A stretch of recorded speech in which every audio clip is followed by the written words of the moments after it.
y nos vamos a ir a Lupin. ¿Vale? Luego, si quieres, volvemos otra vez a McGonagall, porque Sí, yo creo que el volveremos. tema de los traumas está muy relacionado. Entonces, si me puedes comentar un poquillo sobre el estilo general de Lupin, que yo sé que es uno de tus favoritos, por eso también quiero pasar, pues me gustaría que te explayaras al respecto. Sí, pues es que Lupin como profesor es el profesor que, al menos muchos que pensamos como yo, hemos querido tener siempre. O sea, hablamos de un personaje que empatiza, que les trae la práctica, es un profesor en mayúsculas, está con ellos y no solo les enseña, sino que les hace que vivan la asignatura. Les hace que lo que tú decías antes de confiar en el alumno, no te voy a explicar los peligros que hay, voy a hacer que te enfrentes a ellos en un entorno controlado, pero yo voy a estar aquí, sí, pero el que te vas a enfrentar y vas a pelear eres tú. Y da igual si te equivocas y si te caes, que nos levantamos y lo volvemos a intentar. Esto lo podemos ver porque Lupin está ahí para que Neville tiene miedo de Snape, pues vamos a volver a enfrentarnos y vas a hacer esto. Yo sé que tú tienes ese miedo, pero antes de que te enfrentes a él, oye, piensa en tu abuela, en la ropa de tu abuela y ponle la ropa de tu abuela a Snape y ya verás cómo se te pasa el miedo. O Harry, tienes un trauma con los dementores, te afectan más que a nadie, pues yo te voy a ayudar a enfrentarte a estos dementores. Que te caes y te desmayas y la gente se ríe de ti. Yo te levanto, te sacudo el polvo, te ayudo, te doy chocolate, que te digo que come chocolate, que te va a venir muy bien, y lo volvemos a intentar. Y elogio que lo estás resistiendo, lo estás haciendo mejor, te doy claves, y es ese profesor pues que cuando llega la hora de defensa contra las artes oscuras y tienes a Remus Lupin, pues es que ves el brillo en los ojos de los alumnos porque viene una clase divertida y en la que van a aprender. Estaba pensando mientras estabas hablando en la foto que has puesto, que es muy significativa, la foto de la derecha, que está detrás de Neville Longbottom, como que es que representa exactamente lo que has dicho. Sí. Es decir, o sea, el que está delante es el alumno enfrentándose a la situación y el profesor está detrás, se nota en su cara la preocupación total por el alumno, pero aún así no es el que se pone en primera instancia. Me parece muy significativo del estilo de Lupin, que ya digo que, por complementar un poco lo que has dicho, pues que Lupin tiene un trauma porque él es un hombre lobo que no puede controlar cuando se transforma en lobo, pues, quiero decir que no se puede transformar a su gusto. Y los hombres lobo, pues en esta sociedad creada maravillosamente por J.K. Rowling, son personas que tienen un estigma. Relata en el libro muy bien su ropa raída, la dificultad que tiene para encontrar trabajo, que es un outsider de la sociedad y que ha tenido sus problemas y sus traumas que tienen que ver más que con haber recibido bullying, en este caso es con haberlo hecho.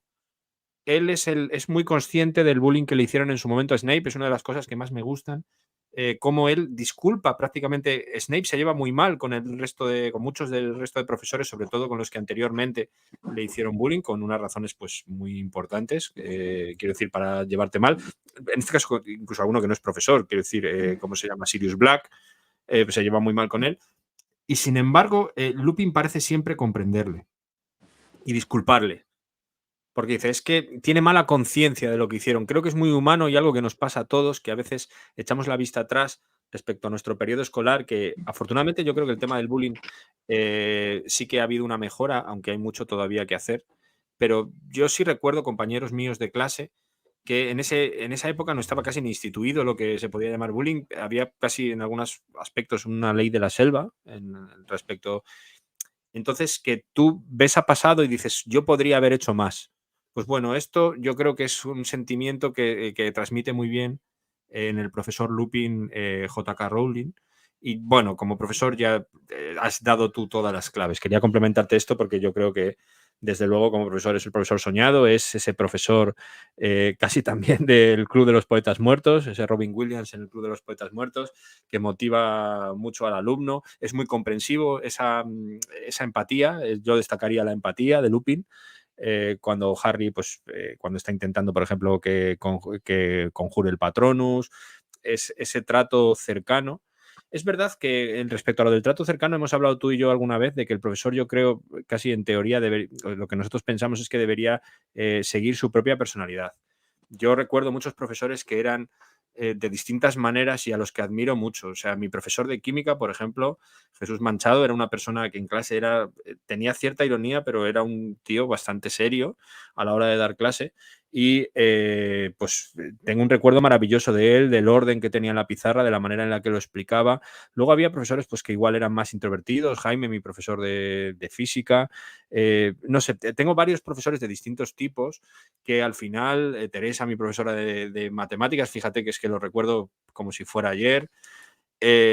Y pues José Luis, el de biología, también tenía una personalidad muy distinta, era muy exigente con los alumnos, pero te felicitaba mucho si sacabas muy buena nota, incluso por la calle.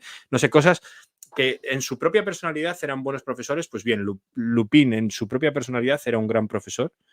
Y, por ejemplo, pues Snape no sabe llevar lo mejor de su personalidad a las clases. Entonces yo creo que esto es un tema interesante, que no tiene por qué ser tú que seas más gracioso, más cercano o menos cercano, sino que vaya en coherencia tu propia personalidad con una preocupación por los alumnos y una empatía, y te recordarán después como un gran profesor, y sobre todo tendrás un efecto sobre sus vidas muy, muy importante, que al final, y en positivo, que es lo que quieres hacer como profesor, aportar un poco tu granito de arena. Sí, yo quiero complementar esto que me dices y Lupin, más que arrepentimiento por hacer bullying, lo que podemos ver en la obra es que él no hace bullying, pero él es amigo de los que hacen bullying. Sí, es verdad. Entonces, permite el bullying y eso le reconcome y lo que tú decías, ¿cuántos de nosotros, bueno, aquí cada uno es de su padre y de su madre y entre la gente que nos escucha habrá gente que lo habrá sufrido, que lo habrá practicado o que habrá simplemente lo habrá dejado pasar?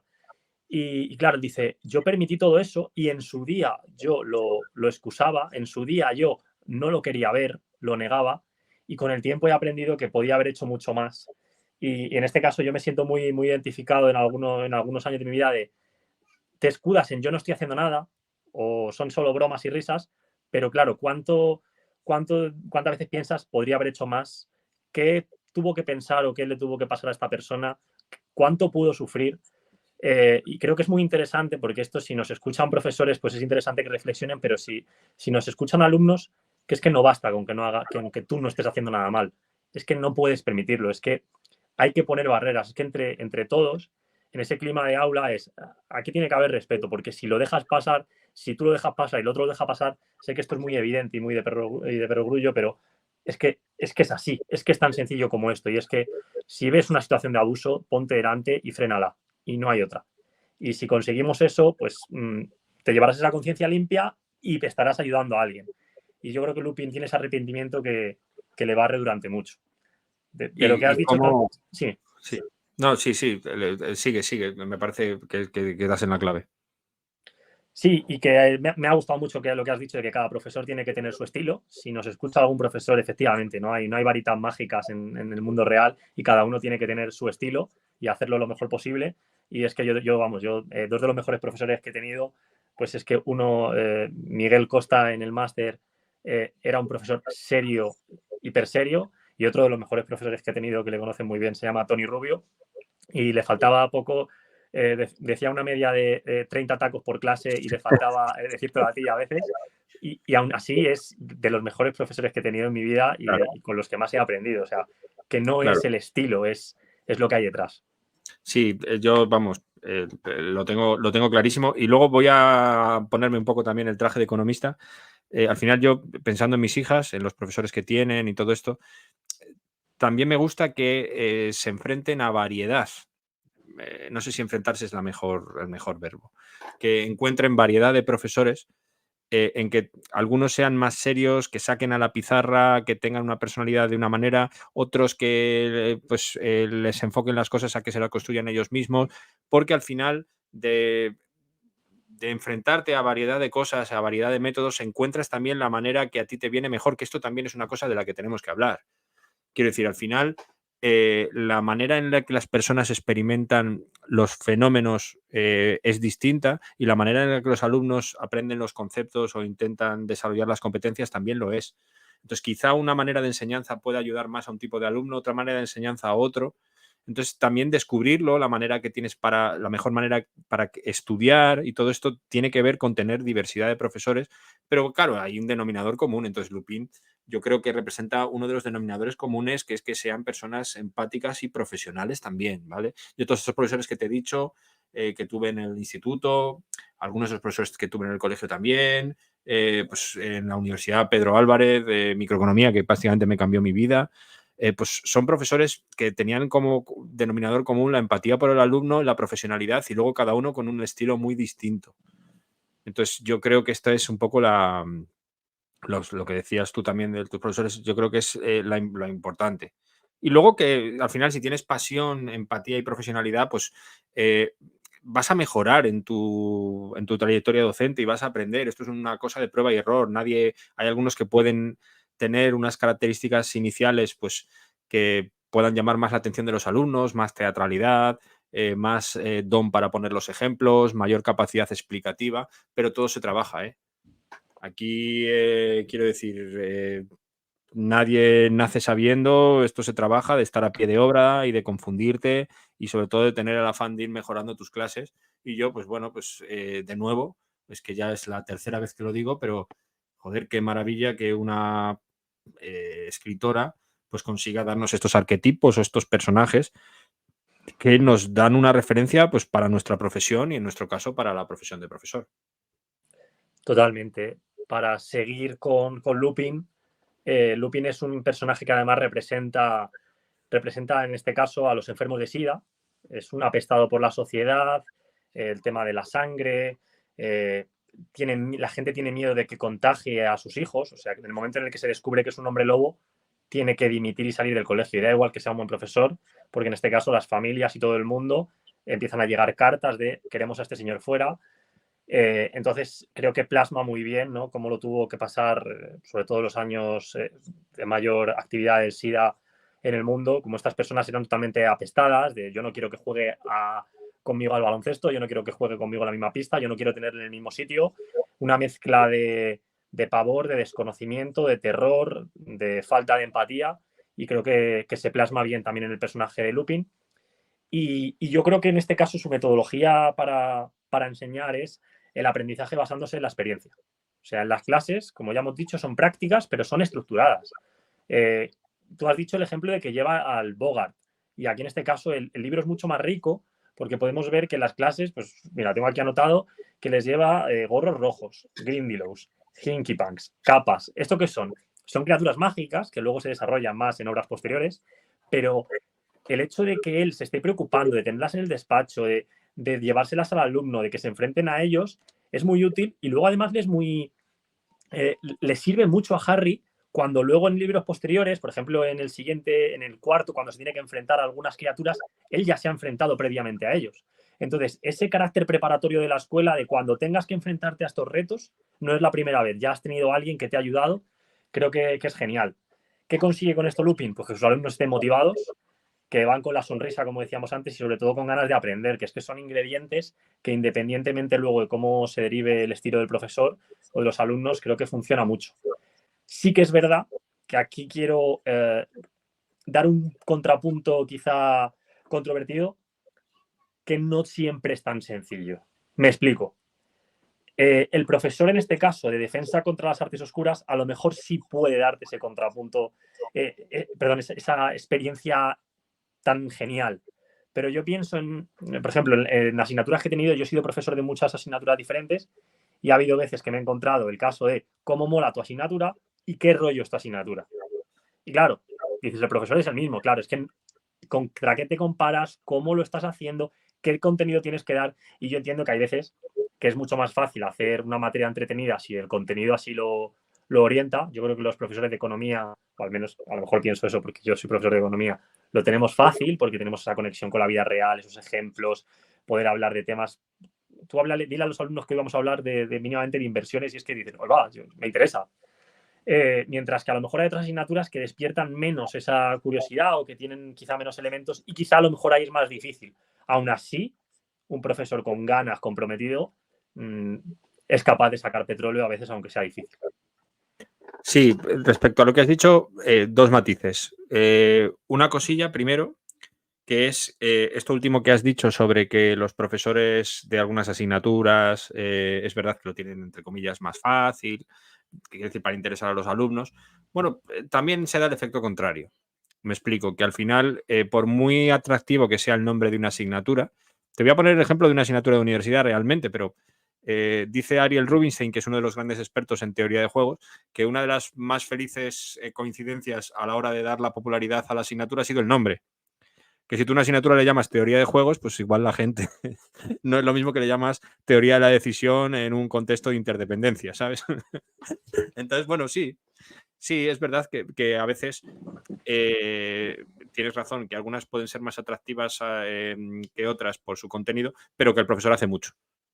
Es decir, que si a mí me da, yo qué sé, matemáticas avanzadas con transformaciones de Laplace, un profesor determinado, pues me puede gustar más que economía aplicada a algo que a mí me gusta mucho, como puede ser el deporte, ¿sabes? Siempre que haya pues, una preparación buena al respecto. Y otro matiz que me parece complementario, no son matices, o sea, quiero decir, al final estoy de acuerdo con tus puntos, lo que pasa que son matices, yo creo que complementarios, está en que es difícil, y esto es una cosa que creo que es interesante, es difícil comprobar si los alumnos, eso que están conociendo en las clases, lo trasladan bien a situaciones que no sean el contexto de clase. Es decir, tú a un alumno, en el caso de la economía, puedes saberte resolver un problema del modelo de oferta y demanda, pero luego cuando le ves analizar una situación de la realidad en que se compran y se venden patatas en un mercado de pueblo, ves que utiliza una concepción mucho más simple que la que realmente tú le querías haber transmitido con el modelo de oferta y demanda. Es decir, tú le querías haber transmitido la importancia de los costes, la importancia de la valoración del consumidor a la hora de determinar el precio, la importancia de que son intercambios, entre comillas, voluntarios, yo qué sé, y del análisis de si es voluntario o no. Y luego le ves cuando analiza una situación real y pues ves que realmente has fracasado en darle esas herramientas porque saben resolverte un problema formal numérico en tu clase, pero no saben trasladarlo. Entonces, ahí el matiz que te quería hacer es que se puede utilizar, hay un método que yo estoy utilizando en mi doctorado que se llama la fenomenografía, que es un método para intentar descubrir las concepciones de los alumnos de distintos fenómenos a través de pruebas y entrevistas. Y con ese método, si alguien tiene curiosidad, pues se puede un poco determinar cómo o el grado en que están comprendiendo los alumnos los conceptos y el grado en que los están aplicando en situaciones un poco más de la realidad. Entonces, bueno, simplemente yo creo que es complementario a lo que has dicho y pues todo esto también viene a cuento de ese método de dar clase que tiene Lupin y que nos ha dado pues, origen a toda la discusión.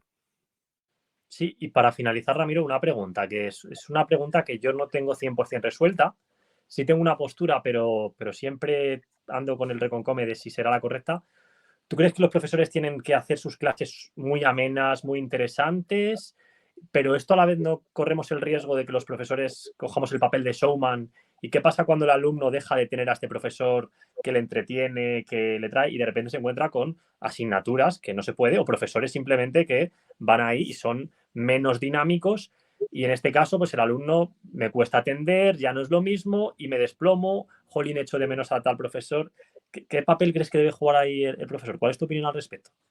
Pues como tú, no tengo, ojalá tuviera la respuesta, yo tengo mi opinión al respecto, que no tiene por qué ser la más acertada, pero mi opinión es, de nuevo, que existen muchas maneras de diseñar una clase efectiva que no tiene por qué pasar por ser un profesor teatral o por ser un profesor que hace sus clases amenas. Yo he tenido profesores, entre comillas, que hacían clases muy dispersas, que hacían clases que desde luego no eran lo que llamaríamos amenas y que sin embargo es que, vamos, me han encendido la llama de la pasión por las asignaturas concretas, por algo que no sé ni definir. Y luego, bueno, sí que puedo analizar alguna cosa, pues como que hay un peligro en el histrionismo y hay un peligro en el espectáculo, que es que al final el profesor se crea, entre comillas, casi un actor de teatro. Y que vaya, que bueno, un peligro en eso como en un peligro en muchas otras cosas. Es decir, claro que una buena Claro que quiero decir, una buena hacer las clases que sean amenas puede ser una buena idea, pero se puede volver en contra del profesor si no hace que los alumnos realmente trabajen en lo que tienen que hacer y que no y sobre todo que a veces puede dar una imagen muy simplificada de lo que se está explicando cuando realmente hay mucho más detrás. Es verdad que hemos hablado alguna vez que yo creo que sí que es bueno, por ejemplo, que los profesores tengan una serie de dichos o de machacadas o de elementos que resuenen en la memoria del alumno y que eso puede estar relacionado con, entre comillas, hacer ameno o recordable lo que estás diciendo. Comentaba que haciendo una entrevista a un profesor, me comentó que él, cuando era chaval, tuvo un profesor de primaria que les sacaba la pizarra a dar la lección muy frecuentemente, entre comillas era el método antiguo, pero que él le encantaba ese método porque este profesor le corregía muchísimo la manera en la que se expresaba y que cuando algún alumno le preguntaban una definición y respondía con cosas como es cuando, es lo de, pues que el profesor se ponía muy histriónico y decía que no me digas es cuando. Yo te he preguntado por el momento, entonces si no te he preguntado por en qué momento, no me contestes es cuando. Hazme una definición con sujeto, verbo y predicado. Pues bien, a día de hoy se acordaba. A día de hoy se acordaba de esto que te estoy diciendo. Entonces, esto es algo que como profesores deberíamos aspirar a que nuestros alumnos, para bien, se acuerden de algunas de las cosas que les decíamos en su futuro. ¿Vale? Mi abuelo, una de las cosas que más me siento orgulloso es de gente de Santoña que me para todavía, gente de 70 y tantos años que le dio clase a mi abuelo, que cuentan alguna anécdota de las que él hacía o alguna de las cosas que decía. Por ejemplo, era profesor de historia y cuando alguno no sabía dar la lección o, quiero decir, la daba mal, le decía irónicamente, te voy a poner un cero egipcio que no se quita ni con gasolina babilónica. Y el otro día, pues es que una persona de 70 años recordaba esto que te digo. Y así varios dichos que tenía que los recuerdan, pues bueno, son técnicas realmente para que los alumnos, entonces, en cierta manera, hacerlas amenas, hacerlas teatrales, es una técnica como cualquier otra, pero no es la única, es lo que te quiero un poco transmitir desde mi opinión, que ya digo que es fragmentaria y que no tiene por qué ser la respuesta, y de hecho creo que no la tengo a lo que me has preguntado. Qué guay. Bueno, pues perdona el corte, que es que justo ha venido mi abuela a por los tuppers, muy apropiado. Así que nada, ya seguimos. La realidad supera la mejor ficción, ¿eh? Ha venido tu abuela, ya ves, claro, se llevará los tuppers de lo que te habrá traído anteriormente, que yo creo que se habrá acabado pues con relativa premura, o sea, rápidamente lo has acabado y ahora viene a por ello. Esa No se teorema de van, no se la van patata. llenos los tuppers, ¿eh? Se van bastante vacíos y vinieron llenos de croquetas. ¿Ves? Otro tema, ¿eh? Otro tema que podríamos hablar, la ciencia de la croqueta. Sin Pero bueno, duda. El siguiente, la croqueta y la filosofía. Vale, pues si quieres pasamos ahora ya a McGonagall.